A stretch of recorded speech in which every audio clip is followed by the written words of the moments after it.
राम राम, प्रणाम करता हूं। भारत माता की जय। उम्मीद करता हूं कि आप सब लोग ठीक होंगे।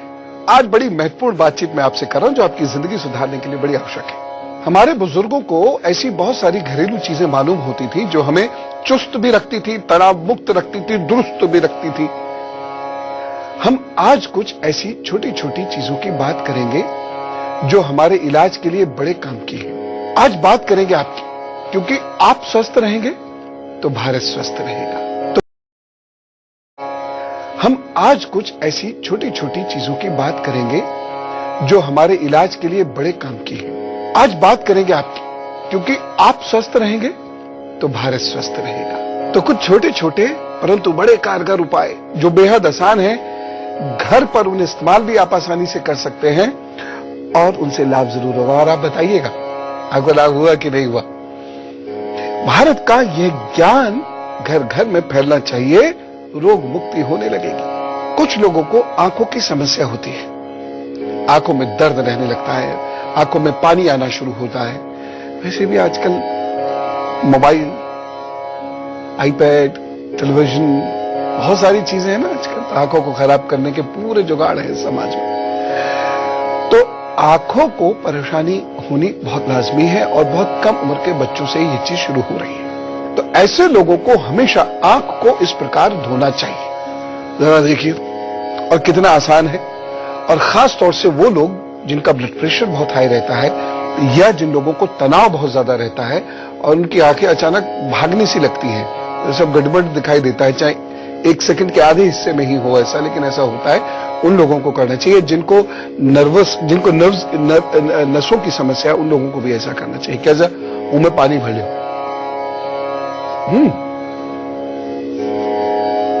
फिर आप पानी लीजिए। देखिए, आंख धोने के लिए जो इस पानी का हम इस्तेमाल करते हैं उसको लेकर हम बहुत ज्यादा ध्यान नहीं देते। आंख धोने के लिए उसी पानी का इस्तेमाल कीजिए जिस पानी का इस्तेमाल आप पीने के लिए करते हैं, ठीक है ना। सामान्यतः टंकी का या स्टोर्ड वाटर हम लेते हैं, उसी से आंख धो लेते हैं जल्दबाजी में, उसी से मुंह धो लेते हैं जल्दबाजी में। आंख में वह पानी जाएगा तो इन्फेक्शन करेगा। तो ऐसे किया आपने, और उस ताजे जल से जो गर्म नहीं है, ऐसे का स्प्लैश करना जिसे कहते हैं, ऐसे करके कीजिए दिन में 2 बार और तकरीबन 2 से 3 मिनट तक ये मुंह ऐसा रहे, हनुमान जी। आप देखिएगा कि आपका चेहरा भी अच्छा होगा पानी भरने की वजह से, आंखें अच्छी होंगी और फिर वो जो आंखें आप धोएंगे उससे आंखों में चैतन्यता आएगी। यहां की जो नर्व्स होती है, रेटिना नर्व्स होती है, वो स्ट्रांग होंगी। अब बताइए, हमारे ऋषियों का ज्ञान कितनी सरलता से योग का ये एक अभ्यास है जो उन्होंने करा दिया और आप फिट रहिए। साथ ही साथ एक और खास चीज वो भी सुनिए। जब आपने ये कर लिया तो गुलाब जल, मेडिकेटेड गुलाब जल जो होता है ना, कोई भी गुलाब जल मत डाल दीजिए। आजकल बहुत अनेक किस्म के आते हैं, चिकित्सक सलाह लेकर, फिर वो है गुलाब जल आप डालिए। गाजर का खूब प्रयोग कीजिए। आजकल गाजर आ रही है ना, कितनी सारी चीजें बताई हैं हमारे ऋषियों ने गाजर की। हमारे घर के लोग सब्जी बना सकते हैं गाजर की, बहुत स्वादिष्ट होती है। आलू गाजर, रसीली गाजर बना सकते हैं, उसकी सब्जी बड़ी स्वादिष्ट होती है करी के साथ। गाजर की खीर, गाजर का हलवा, अरे कितनी सारी चीजें, गाजर की बर्फी, और भी बहुत सारी चीजें होंगी, मुझे इतनी मालूम है। और आप देखिए, आंखें भी तेज और दिमाग भी तेज। तो गाजर खूब खाइए और खूब खिलाइए। एक और बहुत बढ़िया चीज है गाजर की, गाजर का मुरब्बा, वो भी होता है। इतने बड़े बड़े पीस ले लीजिए, सुबह सुबह खाना है। मेरा हाथ, आपकी आंखें अच्छी, आपका दिमाग अच्छा, आपका चेहरा भी अच्छा होगा। यदि आप तंदुरुस्त रहने चाहते हैं तो उसमें एक बहुत बड़ी बाधा है, और वह क्या है? कब्ज। शरीर में कब्ज नहीं रहना चाहिए। अगर आपकी कब्ज है तो आपको पेट की बहुत सारी दिक्कतें होनी शुरू हो जाएंगी। अगर पेट साफ नहीं है तो आंखों पर बड़ा बुरा असर पड़ता है। जी हां, इसीलिए तो जो बच्चे अच्छा नहीं खाते या बाहर के खाने या खराब खाने की यदि आपको लत लग जाती है तो पेट डिस्टर्ब, कब्ज हो जाएगा, कॉन्स्टिपेशन, और उसका सीधा असर आपकी आंखों पर पड़ेगा। सुश्रुत ने, वाघभट्ट जी ने, चरक ऋषि ने सारी चीजें बताई हुई।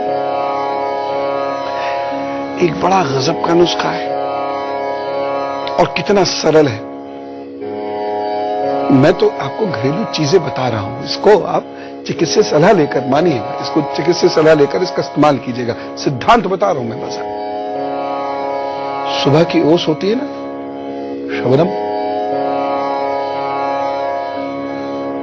कुछ ऐसे पौधे रखिए जिसको आप रात में धो दें अच्छे से, उस पर रात में ओस गिरे, उस ओस को आंखों में ऐसे करके काजल की मानंद ऐसे, इससे आंख बड़ी खूबसूरत भी हो जाती है। और आंखों की जो सूजन होती है, बहुत सारे लोगों के बहुत ज्यादा काम करने की वजह से ये हिस्से पपोटे से बन जाते, ऐसे ऐसे बाहर निकल आते। ये खूबसूरत नहीं करते, चेहरे को खराब करते, वो भी ठीक हो। एक और आपको बड़ा अच्छा नुस्खा बताता हूं, इसे करने से न केवल आंख अच्छी होगी बल्कि सूर्य भी मजबूत होगा। आयुर्वेद के ज्ञाता ज्योतिष जरूर समझते हैं, ज्योतिष जरूर पढ़ते हैं, जरूरी है, क्योंकि ग्रह नक्षत्र का सीधा असर हमारे शरीर के भिन्न भिन्न अंगों पर पड़ता है। और आयुर्वेद के ज्ञाता नहीं, एलोपैथी के भी जो जनक है हिपोक्रेटिस, वह भी बहुत उच्च कोटि के ज्योतिषी थे, क्योंकि उन्हें भी मालूम था कि ग्रहों का कुछ असर शरीर पर इस तरीके से होता है कि उस समय में दी गई दवाई का फायदा जल्द होगा। और आपको एक और चीज बता रहा हूं, हो सकता है पहले भी बताई है, कि हमारे कुछ ब्लैंक जीन्स होती है, हमारे जीनोम जो होता है उसमें कुछ ब्लैंक स्पेसेस होती हैं। ये वही स्पेसेस होती है जिसमें कहा जाता है, ये बहुत बड़ी रिसर्च हुई है, अनेक वर्षों तक ये रिसर्च चली है जेनेटिक्स में, और उसका परिणाम बता रहा हूं। उसमें ये कहा गया है कि वह जो ब्लैंक स्पेसेस हैं जीन्स की, उसमें एक्स्ट्रा टेरेस्ट्रियल इफेक्ट्स रहते हैं, उसमें ग्रहों की किरणों का प्रभाव रहता है कि जीन्स बनाने में। तो आप जिस वक्त सूर्य के सामने बैठकर आंख को मजबूत करते हैं या सूर्य को अपने शरीर के सूर्य को प्रभावशाली बनाते हैं, तो आपकी आंखें भी ठीक होती है और सम्मान भी बढ़ जाता है। कैसे करेंगे? इतना आसान है, आप नीली बोतल ले लीजिए, एक लिख रहा है ना, सूर्य किरण चिकित्सा कहते हैं इसको भारतीय शास्त्रों में। एक नीली बोतल ले लीजिए, नीली बोतल नहीं यदि आपको मिल पाती है तो एक शीशे की बोतल ले लीजिए सफेद, और उस पर नीली सेलोफेन चढ़ा लीजिए और उसमें पानी भरकर रख दीजिए। सूर्य तप्त जल बनाना है और उसे लकड़ी के ऊपर रखिए और उसको 11 दिनों तक सूर्य के प्रकाश में रखिए, सुबह से शाम तक। तो इसे एक साथ बहुत सारी बना लीजिए। तो आपने क्या करना है, आधा आधा कप शुरुआत में दिन में 3-4 बार पी लीजिए और इसी से आप आंखें धोया कीजिए, बहुत तेजी से फायदा होगा। अच्छा, आपको यह मालूम है कि जब सूर्य खराब होना शुरू होता है तो हमें बहुत सारे रोग हो जाते हैं? अच्छा, उसका उपाय भी जान लीजिए, सटीक उपाय, 99.99% नहीं, 100% लाभ जरूर होगा, लेकिन इसको समझिए पहले। यदि सूर्य की कमजोरी कोई भी रोक दे रही हो और विशेषकर आंखों का, तो मन की शांति के लिए उपाय करें, त्राटक करें तथा हाथों को रगड़कर आंखों पर लगाएं तथा भोजन करने के बाद 5 मिनट एकांत में वज्रासन पर बैठें। जीवन में स्वस्थ रहने के लिए एकांतवास बहुत जरूरी है। सूर्य आधासीसी या माइग्रेन का दर्द भी देता है। इससे निपटने के लिए सुबह सुबह गर्म जलेबी खाएं, दूध पिएं, थोड़ा सा घी गाय का लेकर उसे नाक में लगाएं तथा कनेर के पेड़ की जड़ सफेद धागे में बांधकर रविवार को गले में पहनें। इससे यश में भी वृद्धि होती है। घर का सम्मान यदि कम हो रहा हो तो गमले में तुलसी व कनेर लगा दें तथा उसमें नियमित जरा सा शहद डालें। तो आप ये उपाय कर लीजिए, सूर्य आपका ठीक होगा ही होगा, सूर्य को ठीक होना ही होगा। ये सारे उपाय हमारे महान ऋषि मुनियों ने बताए हैं और कई हजार साल पहले से टेस्टेड हैं। तब आज की जैसी मेडिकल फैसिलिटीज नहीं होती थी, तब ऐसे ही छोटे छोटे उपायों से लोगों का कल्याण होता था।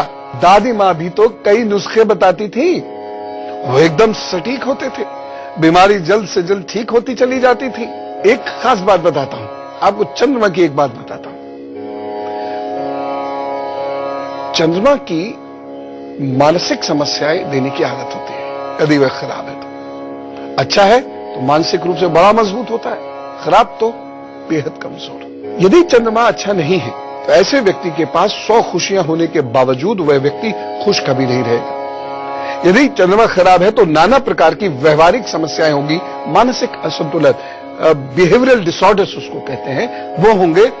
खामखाम अनेकों चिंताएं करता रहेगा, बैठे बैठे रातों की नींद उड़ी रहती है, व्यक्तित्व दबा दबा सा रहता है, मन घबराया घबराया सा रहता है, भयंकर गुस्सा आता है, और जो गुस्सा आएगा और एकदम ठंडा हो जाएगा। क्यों? चंद्रमा खराब है। बड़ी सीधी सी बात है तो है। आप माने या ना माने, उससे चंद्रमा पर कोई फर्क नहीं पड़ रहा। खराब है तो ऐसे ही होगा। अब देख लीजिए, हाथ कंगन को आरसी क्या, पढ़े लिखे को फारसी क्या, प्रत्यक्षम किम प्रमाणम। आप देखिए करके। और जाएगी कैसे ये प्रॉब्लम? जायफल के प्रयोग से। खराब चंद्रमा जायफल के प्रयोग से कष्ट देना बंद करेगा। कैसे करना है ये प्रयोग? कॉपी पेंसिल निकाल कर लिखिए। कमजोर चंद्रमा जब भी परेशान करे, जायफल से शक्ति प्राप्त करें। जायफल को सफेद चंदन के साथ घिसकर पलकों पर लगाएं। जायफल को गले में बांधें। जायफल को घी में घिसकर पलकों पर लगाएं और आंख मूंद कर लेट जाएं तथा भगवत स्मरण करें। नींद आएगी और वो भी ऐसी जिसमें उठने पर ताजगी महसूस करें। यदि उन्माद की समस्या हो जाती है और व्याकुलता बढ़ जाती है तो सारी सारी रात तनाव के कारण इधर उधर घूमते हैं तो पीपला मूल का चूर्ण गुड़ में मिलाकर 7-8 दिन ले लिया करें। अच्छा, एक बात और, आजकल हम देखते हैं कि रक्तचाप यानी ब्लड प्रेशर की या खासतौर से हाई ब्लड प्रेशर की समस्या बहुत तेजी से बढ़ती जा रही है। 20-25 साल के नौजवानों को भी ये समस्याएं हो रही हैं। तनाव बहुत रहता है, नौकरी का तनाव है, पढ़ाई का तनाव है, जीवन तनावों से भरा भरा पड़ा है। और ऐसे में ये रक्तचाप की समस्या हो जाना लाजमी है, हो ही जाएगी। लेकिन इसका मैं आपको एक बड़ा सटीक उपाय बताता हूं, बेहद कुदरती उपाय है, बेहद आसान है, लेकिन करना होगा। औषधि चिल्लाने से रोग दूर नहीं होते हैं, लेकिन करेंगे तो लाभ होगा ही होगा। आपको शायद अच्छा ना लगे, पर उच्च रक्तचाप में बकरी का दूध विशेष फलदायक होता है। केला हाई बीपी वालों को सूट नहीं करता। अब देखिए कुदरत का चमत्कार, केला बीपी हाई करता है तो केले के तने का रस बीपी को नॉर्मल कर देता है। हाई बीपी का एक और बड़ा उपाय है, किसी भी मुखी के रुद्राक्ष को जल में डालकर रात में रख दें, फिर सुबह वो जल पी लें। इससे भी रक्तचाप कम होगा।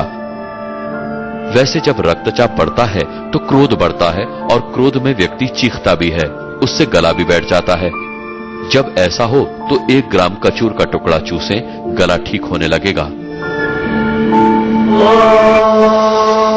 अब एक और उपाय है जो बहुत ध्यान से सुनिए। जो दंपति बच्चों को प्राप्त करने की कोशिश करे, जो मतलब चाहते हैं कि हमारे यहां संतान आए, वह इसे बहुत ध्यान से सुने। और एक समस्या बहुत आम है, कई महिलाओं को यह समस्या होती है कि गर्भ ठहर कर और फिर खराब हो जाता है, जिसे हम कहते हैं अबॉर्शन या मिसकैरेज। इसके बहुत सारे कारण हैं, मैंने जो पढ़ा है वो आप तक पहुंचा रहा हूं। इसका प्रयोग चिकित्सक सलाह लेकर ही करें। एक बहुत बड़ा कारण है कि गर्भ नहीं ठहर पाता, और वह है तनाव। बहुत सारी बच्चियों को मैं कहता हूं, कितना साल हुआ बेटा शादी को? 5 साल। संतान नहीं हो रही? नहीं। शरीर में कोई खराबी भी नहीं है? नहीं है। फिर क्यों नहीं हो रही? टेंशन में बहुत रहती हो, चिंता बहुत करती हो, भविष्य के बारे में लेकर बहुत तनावग्रस्त रहती हो। अगर आपको तनाव है तो कुछ हार्मोन्स का एक्सक्रीशन इस तरीके से होता है कि वो आसानी से मां नहीं बनने देते। कई महिलाओं को मां बनने में बड़ी परेशानी होती है और इसकी वजह से और तनाव होता है, और तनाव होता है तो और परेशानी होती है। उसका भी एक सटीक उपाय है, कीजिए, ईश्वर ने चाहा तो जरूर लाभ होगा। हमारे ऋषि मुनियों की ये सौगात है जो आप तक पहुंचा रहा हूं, और संतान भी बड़ी विलक्षण होगी। सुनिए, जिन महिलाओं को गर्भ ठहर कर फिर अबॉर्ट हो जाता है, वो माजू फल का चूर्ण 10 ग्राम लीजिए गाय के दूध के साथ। चिकित्सीय सलाह से लीजिएगा, चिकित्सीय निगरानी में रहिएगा। मैं सिद्धांत आप तक पहुंचा रहा हूं बस। ऋतु काल के चौथे दिन से 15वां दिन अबॉर्ट हो जाता है, वो माजू फल का चूर्ण 10 ग्राम लीजिए गाय के दूध के साथ।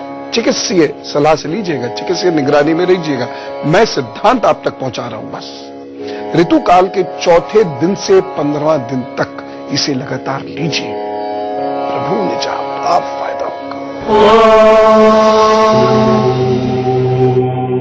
ज्योतिष शास्त्र के अनुसार यदि मंगल तथा बृहस्पति एक साथ बैठे हों एवं 5वें भाव से संबंध बना रहे हों तो गर्भधारण में बहुत परेशानी आती है। ऐसी स्थिति में गर्भाशय की शुद्धि आवश्यक है, अन्यथा संतान में अपार कष्ट होगा। इसके लिए 25 ग्राम काले तिल 500 ग्राम पानी में औटाएं। जब यह आधा गिलास रह जाए तो इसमें गुड़ तथा हींग मिलाकर मासिक धर्म के पहले व दूसरे दिन दें। इससे गर्भाशय की शुद्धि हो जाएगी और संतान होने में परेशानी नहीं होगी। अच्छा, आपको यह पता है कि आपकी सांस क्यों फूलती है, सांस के रोग क्यों होते हैं? यदि मां से कुछ चूक हो गई होगी तो आपको सांस के रोग होंगे। बच्चे के लंग्स में फर्क पड़ जाता है यदि मां से चूक हो जाए। यदि आपका स्टेमिना कम है, शरीर भारी है, यदि आपको कला में अत्यधिक रुचि है, या आपको यूरिन बहुत आता है, खांसी जल्दी जल्दी पकड़ती है, तो दिक्कत हो सकती है, क्योंकि शरीर में शुक्र आपकी सांस फुला रहा है। ये लक्षण भी पैदा करेगा। गंभीर बात नहीं है, लेकिन समय रहते शुक्र की कमजोरी ठीक कर लीजिए, क्योंकि शुक्र की वजह से कफ प्रकृति बहुत बढ़ जाती है, जिससे स्नोफिल्स बढ़ जाते हैं। हम ध्यान नहीं देते। जब समस्या बहुत बढ़ चुकी होती है तब फिर खांसते हुए पड़ोसियों तक को उठाते हैं, तब डॉक्टर साहब के पास जाते हैं। लेकिन यदि जो लक्षण है, यानी मोटापा आता है, सांस पे भारीपन जल्द आता है, तो आप तुरंत चिकित्सीय सलाह लीजिए। ये चीज कि आपको कफ दोष हो सकता है कि नहीं, यानी सर्दी, खांसी, नजला, जुकाम और सांस का फूलना, और ऐसा फूलना जिसमें आपको घबराहट होने लगे, या आप बात को कह नहीं पाए, बोल नहीं पाए, ठठाका मार के हंस नहीं पाए, अगर ये सारी चीजें आपको हो रही हैं या होने वाली भी होंगी, तो उसके संकेत हाथ पे होंगे। बस उसे देखिएगा, अपना कफ दूर कर लीजिएगा। कैसे देखेंगे? अब देखिए, ये आपका हाथ, अब इसमें ये चीज देखिएगा, आपके हिस्से का हथेली का बाहरी हिस्सा ये उठा हुआ है, और अंगूठे के नीचे का हिस्सा ये यदि खूब मोटा मोटा है, उठा हुआ है और गुदगुदा है, तो कफ की समस्या आपको होगी। पक्की बात। समस्या है, समाधान भी है। हमारे ऋषि मुनियों ने सारे समाधान दिए हैं। बस चिकित्सीय निर्देशन में जो उपाय मैं बता रहा हूं, ये कर लीजिएगा, प्रभु ने चाहा तो सब ठीक होगा। इसी प्रकार से बहुत सारे बच्चों के जन्म के समय यदि बुध की आकाशीय स्थिति खराब होती है, तो ऐसे बच्चों को हमेशा एलर्जी रहती है, सांस उखड़ती है। जब जब ऐसे लोग धूल, धूप और धुएं के संपर्क में आते हैं, तब तब उनकी सांसें उखड़ना शुरू होती है। जब भी मौसम बदलने लगेगा, सांस में भारीपन आना शुरू हो जाता है। बहुत सरलता से इसको नियंत्रित किया जा सकता है। देखिए, जैसे यहां पर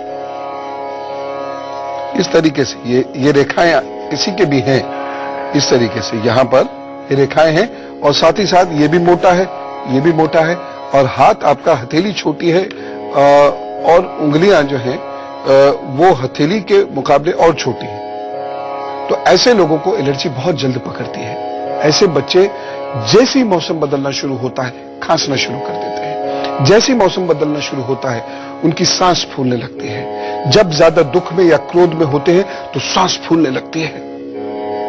ये अच्छा नहीं। इसका उपाय है ना, कीजिए। और अब जाते जाते आपको एक खास टिप देता हूं, ऐसी टिप जो आपके सौंदर्य को बढ़ाएगी। और ये टिप इसलिए ही नहीं दे रहा हूं कि आपका सौंदर्य बढ़े, बल्कि इसलिए भी दे रहा हूं कि आप ये समझे कि हमारे ऋषि मुनि तन मन चरित्र और व्यवहार इन सब के प्रति बहुत सचेत थे और चाहते थे आप स्मार्ट दिखो। जो मैं आपको उपाय बताने जा रहा हूं वो घर घर में मौजूद होता है और उसको कोई भी कर सकता है, और वह क्या है? पानी। पानी का इस्तेमाल खूब कीजिए और खूब कीजिए और खूब कीजिए। मन इससे बहुत शांत रहता है। जब भी व्याकुल हो आप पानी पीजिए, बहुत ज्यादा भूख लगे पानी पीजिए, वजन भी नहीं बढ़ेगा, मानसिक शांति होगी और त्वचा हमेशा आपकी खिली खिली रहेगी। जाड़ों में भी आप कितने ऐसे ऐसे कर ले, कोई निशान नहीं पड़ता उन लोगों के जो अपनी पानी की मात्रा जाड़ों में भी कम नहीं करते। 3 लीटर पानी का इस्तेमाल इसलिए होता है क्योंकि पानी हमारे मेटाबॉलिक सिस्टम को दुरुस्त करता है। पानी के माध्यम से ऑक्सीजन शरीर में जाकर चेतन और अवचेतन मस्तिष्क को जागृत करती है। पानी ही एक ऐसी चीज है जिसमें परम आवश्यक लवण होते हैं जो हमारे लिवर, किडनी आदि अंगों को चेतना प्रदान करते हैं। इसलिए जल से तन मन दोनों की शुद्धि होती है। तो व्यवहार में परिवर्तन, और जो आपकी किचन के अंदर रखी हुई चीजें हैं या वो छोटे छोटे पौधे जो आपके घर में ही रखे हुए हैं गमलों के अंदर, उससे बड़ा स्वास्थ्य प्राप्त किया जा सकता है। तो हम क्यों केमिकल मैन बने? हमें तो ये छोटी छोटी चीजें सब प्रकृति ने, भगवान ने, खुदा ने दी है। इसका सदुपयोग करें। और भारतीय ऋषियों की जो महान परंपरा है, उन्होंने इन सब के बारे में बहुत गंभीर शोध करके हमें बताया। सोचिए, बिना किसी मशीन के ये शोध कैसे किया होगा? कितने लोगों पर एक्सपेरिमेंट्स किए होंगे, कितने लोगों ने अपने स्वास्थ्य की आहुति दी होगी, इसलिए कि हम आज उनका सेवन करें और स्वस्थ रहें। यह है भारत। बोलिए, भारत माता की जय।